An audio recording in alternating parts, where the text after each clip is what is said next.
رب. شنو سالفة هاي الزرعة؟ هاي زرعة سالفتها طلعت للحديقة وجبتها، صار لها تقريبا اليوم الثامن هي زين. موجودة هنا حاطتها. يعني هيك ما ادري، من اشوفها اتامل خير، وان شاء الله يا رب خير. هو إن شاء الله هو أكو أمل، لأن اليوم الخضار يدل على يدل على الحياة. الحياة. فعلا. زين أدري أطفالك اللي هم 4 مو؟ ايه. احنا اثناء ما انت كنت تاخذين هذا الدواء، احنا الاسم ما نريده طبعا، لان ما نريد احد اليوم، احنا ما نريد نعلم العالم، ننبه العالم، احنا ما نريد ننبه، احنا اليوم جاي نعالج. ايه.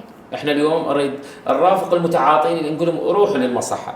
ايه. يعني عندنا هاي المصحه، مصحه القناه حلوه يعني. كلش حلوه، تعاونهم اكو اعتناء، اكو بيكم كلش معتنين وكلش متعاونين وكلش لطيفين، يعني من جميع النواحي، من دكتور، من ممرض، حتى من عامل النظافة، كلهم متعاونين.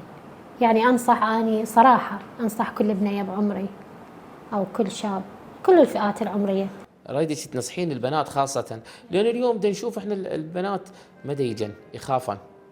لا ليش تخاف؟ بالعكس، اصلا هاي خطوه كلش زينه للافضل. يعني هاي الخطوه انا ما افكر بس هسه، افكر الباكر، افكر المستقبل، افكر بهوايه شغلات.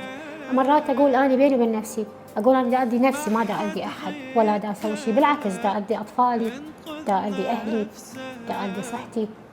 فانصح كل بنيه انها تخطي هاي الخطوه، حتى لو ما تقدر تفاتحها لها، تتصل بالرقم اللي اتصلت انا بيه، وبينها سرية تامة يعني كلش. طبعا احنا سرية تامة، يعني الموضوع ما يصير على السري. وتحاول يعني قدر الامكان تفاتح امها، هي الام دائما تصير صديقة ولدها. انت ام صديقتك كانت؟ امي صديقتي، تعاونت وياي وجيت هنا يعني. اذا انتم عالم مثقفة، طبعا انت اهلك يتعاونون وياك.